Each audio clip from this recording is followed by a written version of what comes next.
আসসালামু আলাইকুম দর্শক, আমি আজকে যাব ভোলা। ঢাকা থেকে ভোলা কিভাবে যাবেন এবং কোন লঞ্চে যাবেন, কয়টা থেকে কয়টা পর্যন্ত লঞ্চ পাবেন, তার বিস্তারিত তুলে ধরার চেষ্টা করব আমি এই ভিডিওতে। তাই সবাই আমার ভিডিওটা লাইক এবং সাবস্ক্রাইব করে শেষ পর্যন্ত দেখার অনুরোধ রইল।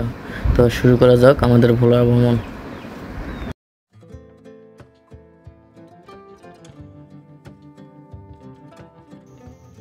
আমরা গুলিস্তান থেকে রওনা হয়ে গেলাম রিক্সায় করে।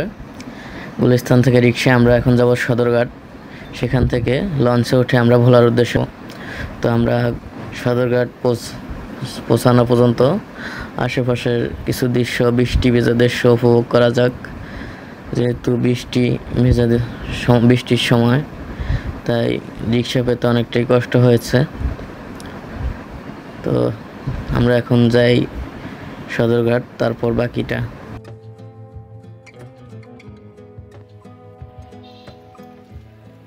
তা আমরা চলে আসলাম দর্শক সদরঘাট। এখন আমরা টার্মিনালে ঢুকবো। তো এখান থেকে আমরা দুইজনের জন্য 2 টাকা টিকিট কেটে নিলাম, 10 টাকা করে 20 টাকা।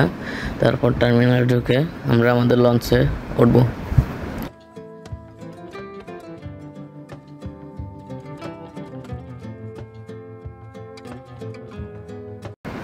আমি এখান থেকে দেখতে পাচ্ছি আমাদের এই লঞ্চ, যে লঞ্চে আমি যাব, গলিরব শ্রীনগর 7 দেখা যাচ্ছে।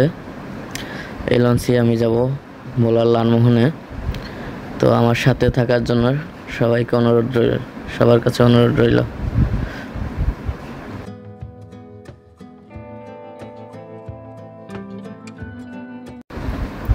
আমরা উঠে পড়লাম লঞ্চে। এখন আমরা কেবিন আগে থেকেই বুকিং করে রেখেছি। এখন আমরা কেবিনের চাবি নিয়ে তারপর কেবিনে চলে যাব। এখান থেকেই কেবিন বুকিং এবং কেবিনের চাবি দেওয়া হয়।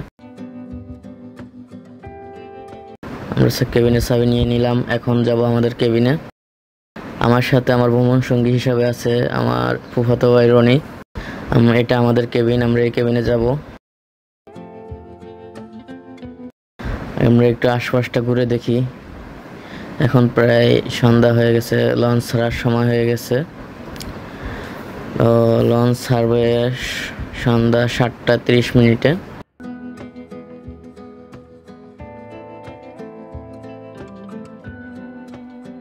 লঞ্চ ছেড়ে দিয়েছে। যাত্রীরা দৌড়ে লাফিয়ে অনেক সময় দেখা যায় এরকমভাবে উঠতে যাওয়া অনেকটাই ঝুঁকিপূর্ণ। তাই আমার অনুরোধ থাকবে, এত ঝুঁকি নিয়ে লঞ্চে উঠবেন না। রনি এখানে বসে বসে কোন ফ্রেন্ডের সাথে যেন ফোনে কথা বলছে এবং খুব খুশি মেজাজের মনে হচ্ছে রনিকে। এখানে উজুখানা, এখান থেকে উজু করে নিলাম মাগরিবের নামাজ পড়ার জন্য।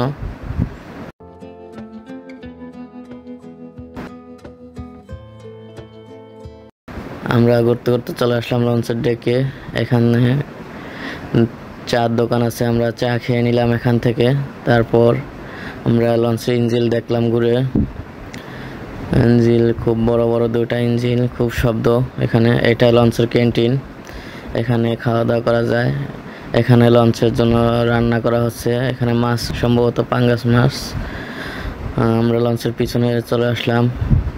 এখান থেকে লঞ্চের প্রপেলারের পানির ঢেউ দেখা যাচ্ছে। এখানে স্টাফদের জন্য খাবার রান্না করে রেখে দেওয়া হয়েছে, তারা এখানে এসে খেয়ে যায়।